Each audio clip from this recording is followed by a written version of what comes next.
I went online. I mean, I would probably say I've been asked a majority of these questions from buyers, from sellers, and I thought that it was important to kind of compile 21 of the most common questions that I've gotten.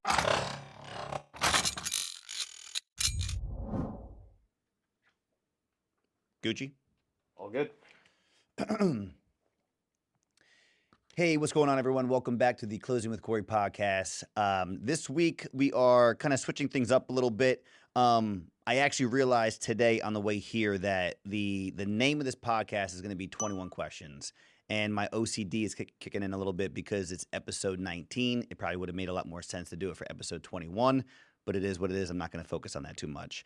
A lot of the times I'm in here and I feel absolutely crazy because it's like I'm talking to myself. So I appreciate I have Ben here with me, who does all of my podcasts. He's going to be asking me some questions. So basically what I did was I went online. I mean, I would probably say I've been asked a majority of these questions from buyers, from sellers, and I thought that it was important to kind of compile 21 of the most common questions that I've gotten, whether it's on listing appointments, whether it's on buyer consultations, just to be able to supply that information to prospective buyers or sellers who are possibly looking to have that conversation, and just to be able to have some good information put out there anyway, which I think that would be good for a lot of different people. So what I did was I went online, I did some research as far as the most common questions that are asked to real estate agents on the buying side, on the selling side. And most of these questions on here I've been asked, whether it was at a listing presentation or a listing appointment, or whether it was for a buyer consultation.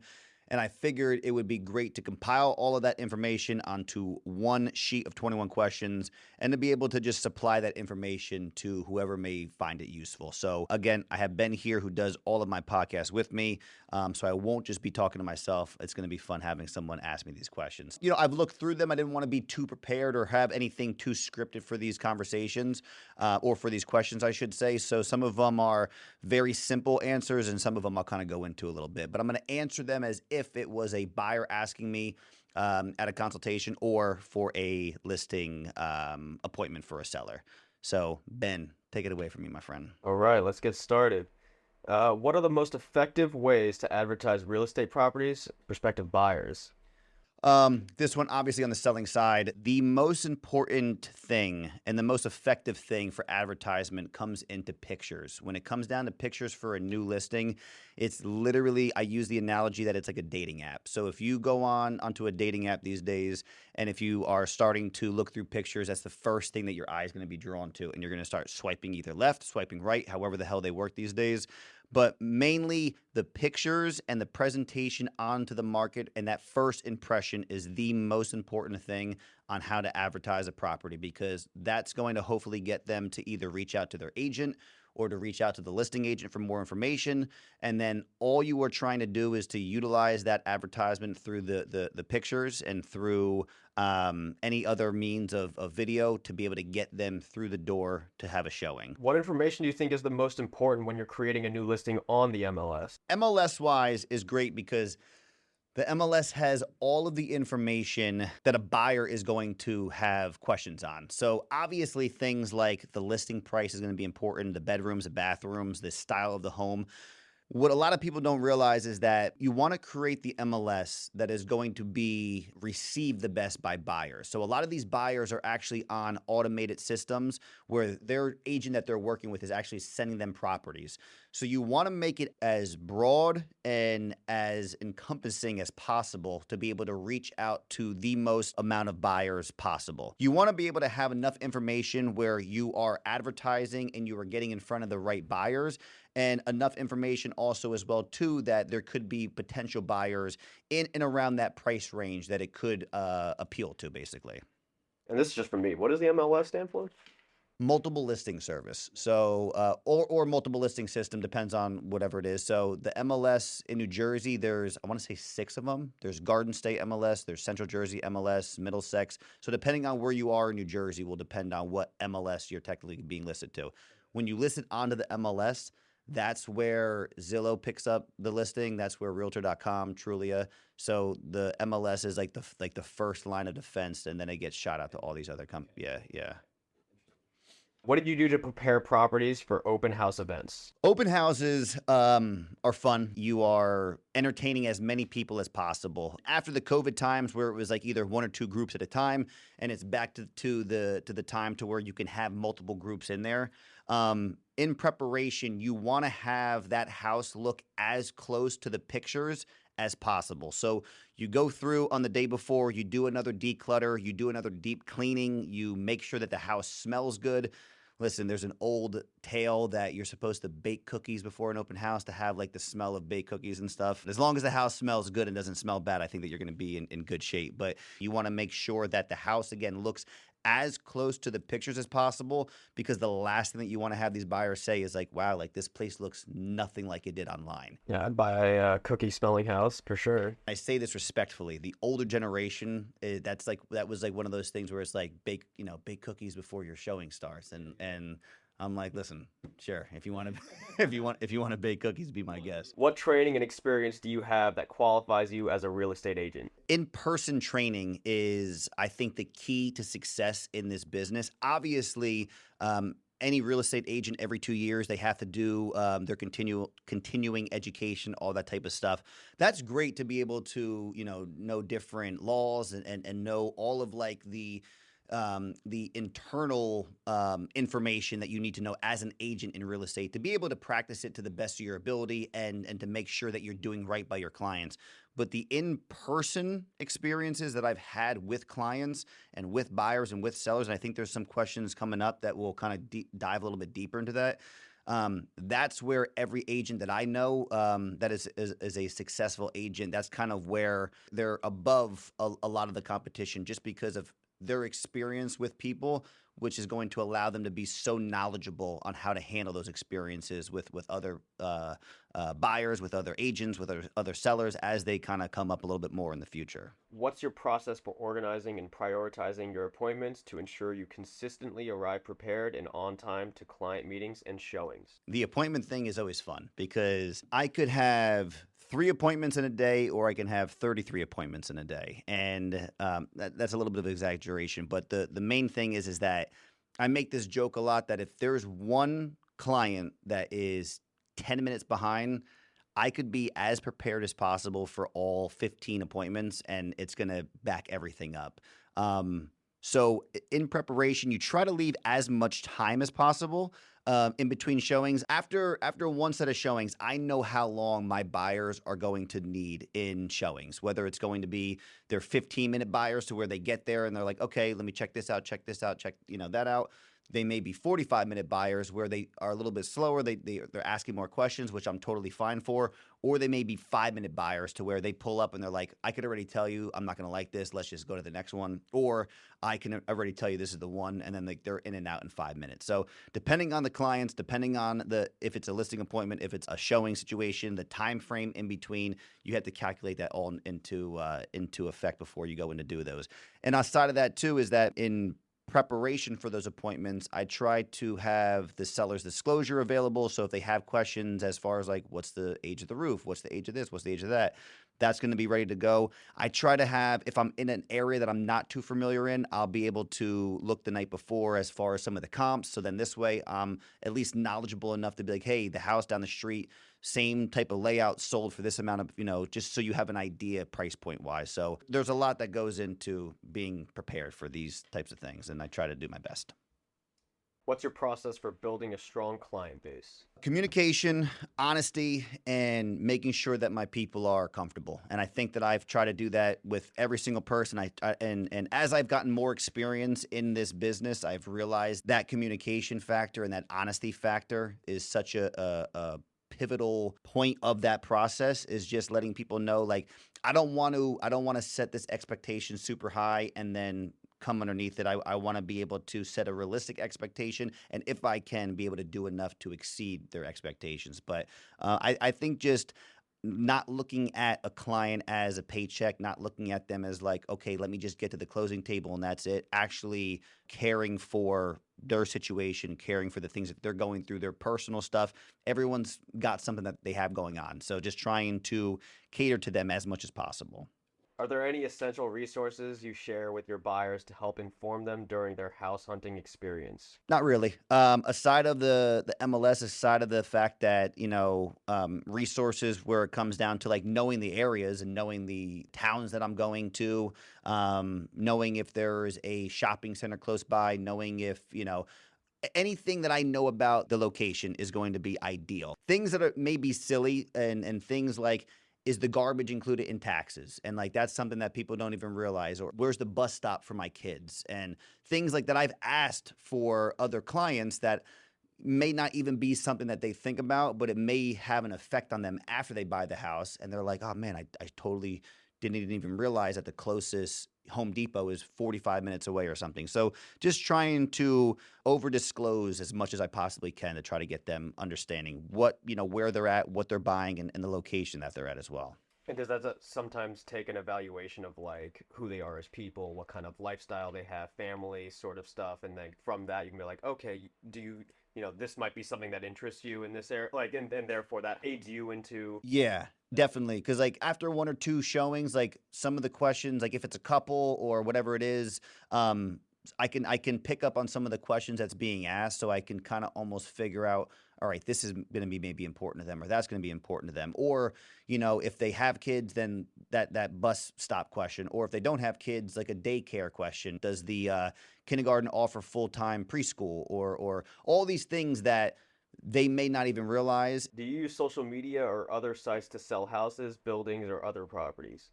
Yeah, I mean, yeah, social media. I was just talking to Ben about this. Social media is a key when it comes down to advertising properties. And luckily for me, social media has been one of my biggest tools in this business. Has been a way that I have gotten more clients than I can be thankful for. I mean, it's such a crucial tool for Facebook, for Instagram, primarily TikTok.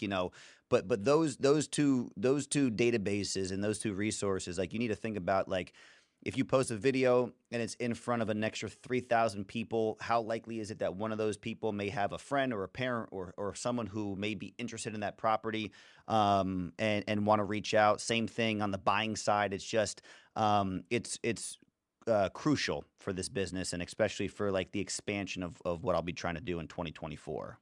Describe your process for keeping clients engaged when showing them several properties in a day. I try to keep it to a maximum of, I would say, maybe like 6 properties, because everyone will say the same exact thing. Once you reach over 6 properties, you start to like combine them. So the first property's living room, you combined with the third property's bathroom, and then with the fifth property's bedroom or something. So all of a sudden, all these things, it's like, wait a second, was that one or was that this one? So when we show up to the property, I actually give them an MLS sheet. Along with, if we're doing that, then I'll give them a note sheet underneath it as well too. And I tell them, like, make sure you take as many notes, make sure you take as many pictures, as many videos. And then if they don't like the property, I literally will just take the MLS sheet back for them and I'll throw it out right away, just so it's like, just try to erase this from your memory as best as you can. Because it's tough. For me, it's tough. Like when I'm on multiple appointments and then I go to a listing appointment and it's like, wait a second, what town am I in? I need to make sure that like I'm talking about the right thing here and there. So it's just a matter of just staying prepared as you possibly can. And not to overextend this, but on that same thing, like buyer fatigue, like do you come across people like, okay, you've come across your 7th listing and now you're like, all right, like let's move, like, now you start to overlook some of the things that you liked before because you've just seen so many things and now you're like. Yeah, and like also buyer fatigue becomes a thing when it was a lot of like letdowns. So like if like there was like 4 like absolutely not, like this is nothing what I thought it was going to look like. I hate the location. The pictures don't do the house any justice. And then by the time they get to that 5th house, they're already defeated to where they're like, we're not going to even like this. So like, let's just go in, and you can just tell like the overall like morale is just down. So trying to keep them up and just to be like, hey, listen, we could reschedule these. We can come back to these. We could circle back around. I don't like doing showings, and especially during the winter, it's tough. Like after it's starting to get a little bit dark, because then you really can't get an idea of driving up to the neighborhood or pulling up to whatever the house is. You're kind of just going in there, not knowing what the outside is even looking like. Yeah, 100%. So yeah, I mean that's a good point, because that really does become a thing. Most importantly, once you see a bunch of places that you were very excited for and they all let you down. Are there any specific questions you ask clients to make sure you exceed their needs or preferences in a new home? Yeah, I go over a buyer questionnaire with them. I make sure that I have as good of an understanding of what they're looking for. I also tell them the same thing that I say after we see about 1 to 3 houses, I'll get a much better idea of what it is that you are looking for. So then this way, when I am attached to that search, I'm going to be able to send you these properties that I do think are going to be a better fit.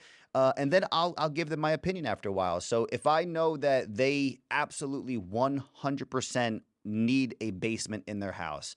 And then we've been let down a few times. And then maybe after a couple of weeks, there's a house that comes on that doesn't have a basement. And they are like, hey, we want to go see this.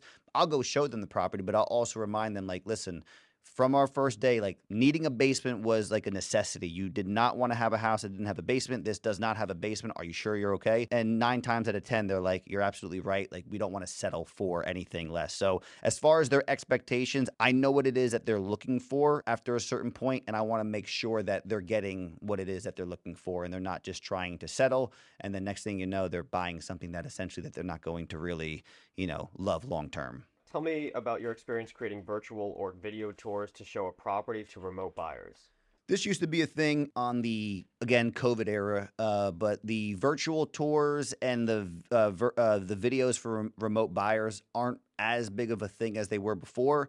If I work with some out of town buyers or out of state buyers, like if they're from New York, I worked with one buyer that was actually moving from California, worked with one buyer that was moving from Texas. So it was a lot of FaceTimes, a lot of videos, and literally what I learned is that I would just send them probably a straight up 8 to 10 minute video because I didn't want to like speed through the house. I would start at the front door and I would just walk very, very slowly around everything, anything that I noted that I could see. I would try to like to call out in the video and then send it to them and then try to follow that up with a FaceTime call if they had any questions or additional pictures and stuff. It's very, very difficult to buy a house virtually. I don't recommend it. I don't prefer it and I don't like it for my buyers. So if I could avoid that, by all means, I would definitely say to try to go to a house before you buy it. What's your process for inspecting a property? Are there any questions you prepare for the owner? My process of getting ready is that I, again, will print out the seller's disclosure. So I already have everything that the seller was disclosing prior to going to the inspections.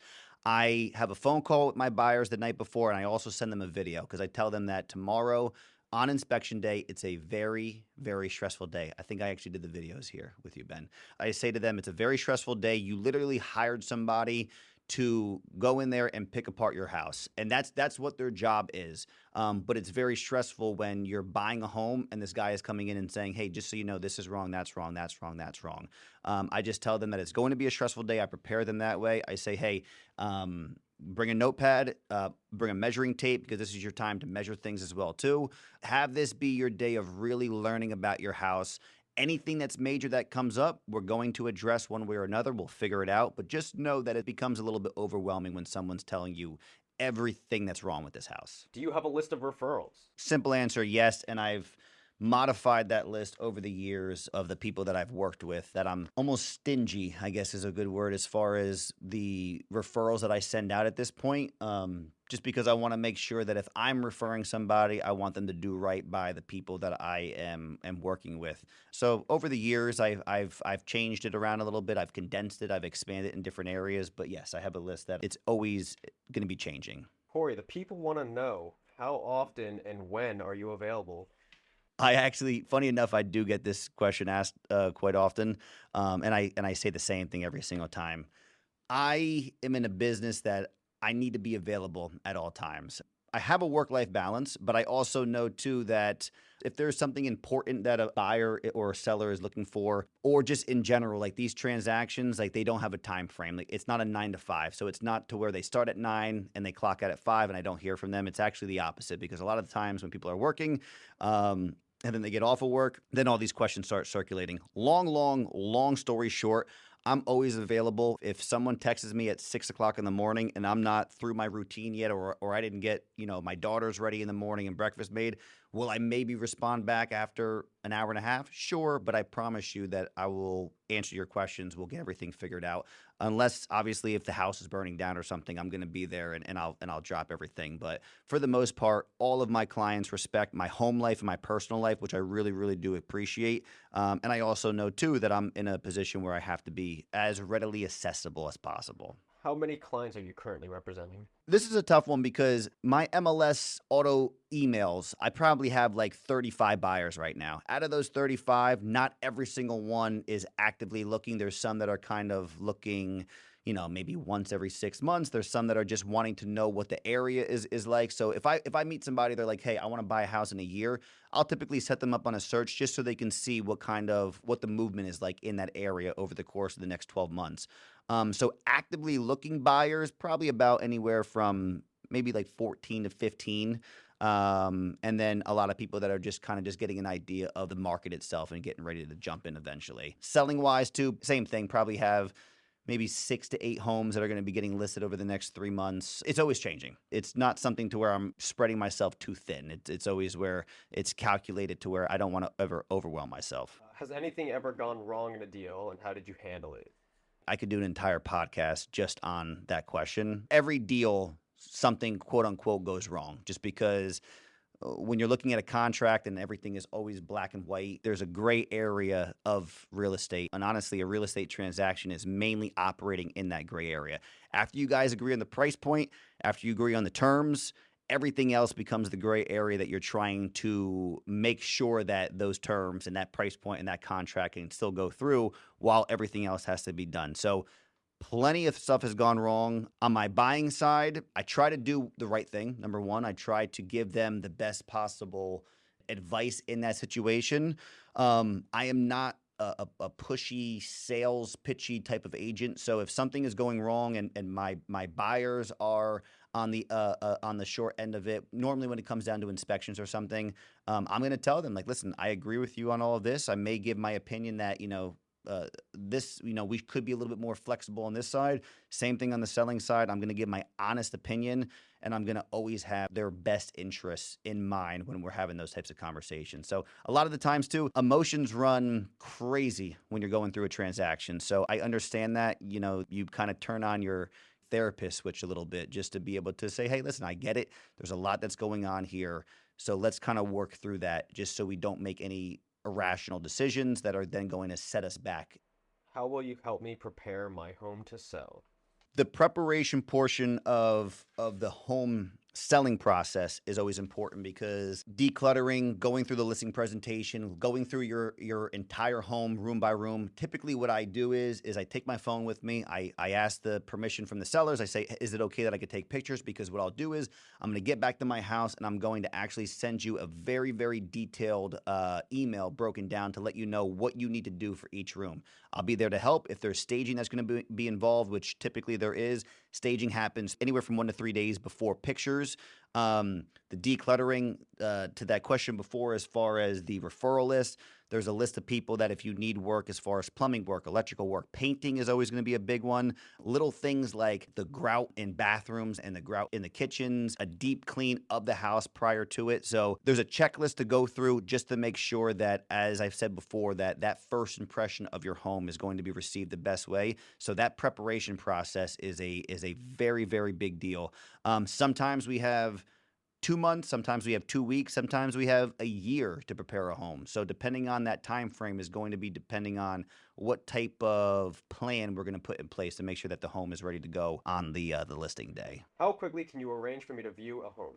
As quick as your availability, my availability, and the availability of the seller. A lot of the times people don't realize that just because a home's on the market, there's a process that goes through to where you have to request a showing. So if I request a showing for today at 12, but they're not available until today at 4, but you're not available until today at 4, so now we have 3 different schedules. As soon as those things become aligned, then we can obviously set up a showing. Have you completed many foreclosure or short sale transactions?